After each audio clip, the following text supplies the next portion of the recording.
All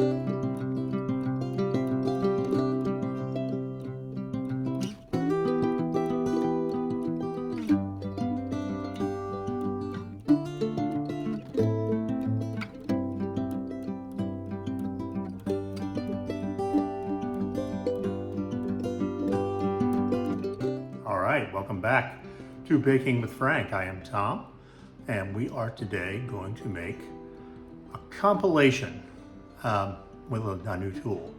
The compilation is that we're going to make Frank's pound cake.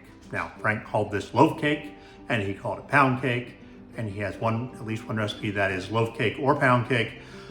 The good news is, because most of Frank's recipes were just ingredients in bulk quantity with no instruction, Effie, and if you remember from previous episodes, Effie was Frank's second wife and the woman who raised my grandfather. Effie also has a recipe in the same book for pound cake. So we're gonna work the two together and see where we get. So, real quick, we're gonna show you the actual recipes here and we'll take it from there. All right, so here we go.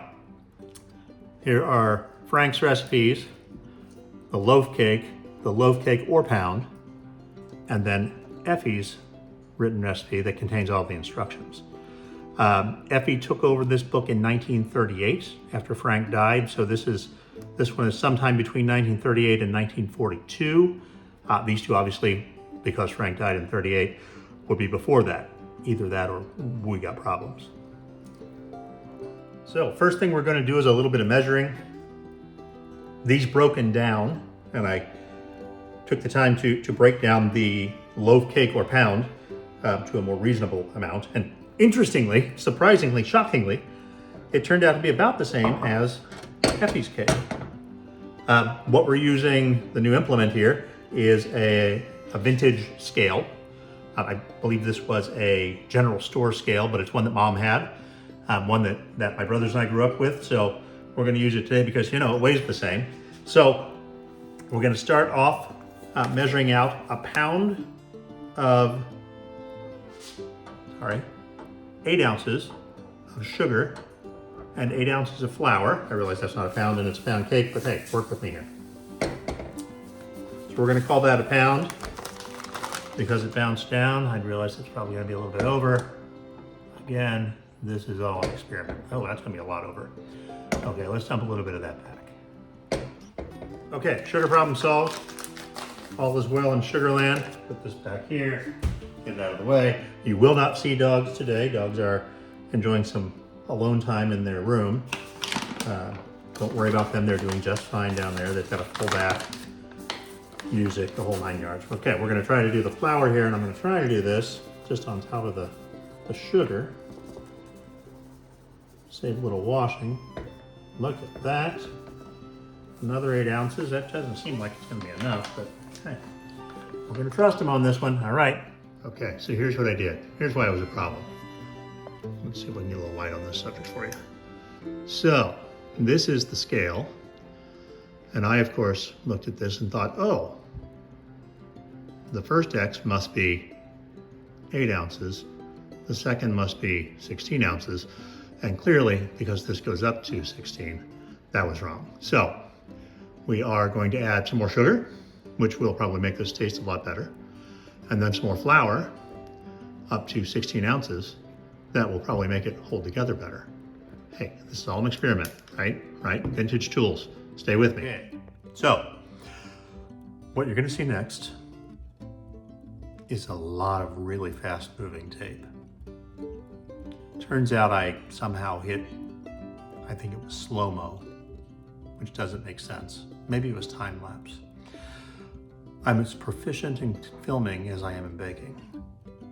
In any case, what you're going to see next is a whole lot of fast-moving tape. But let me give you the background on it. So this is really easy.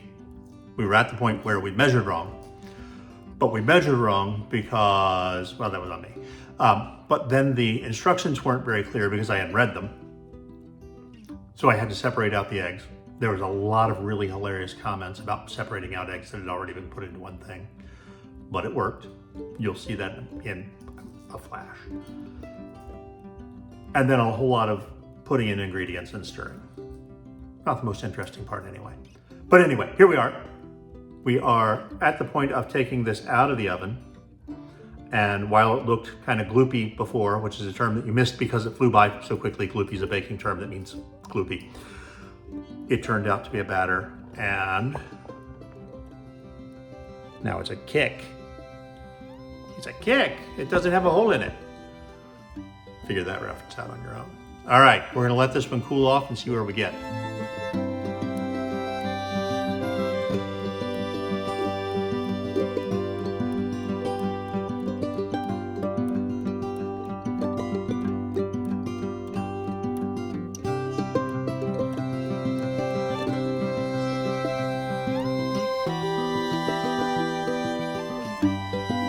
All right, here she is.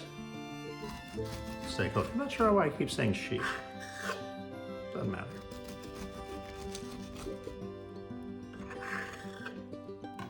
Ready?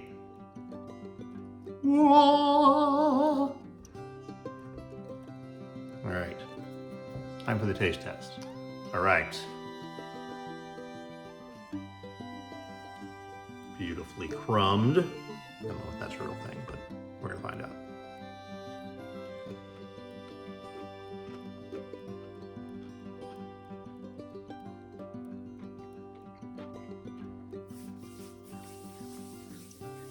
That ain't bad.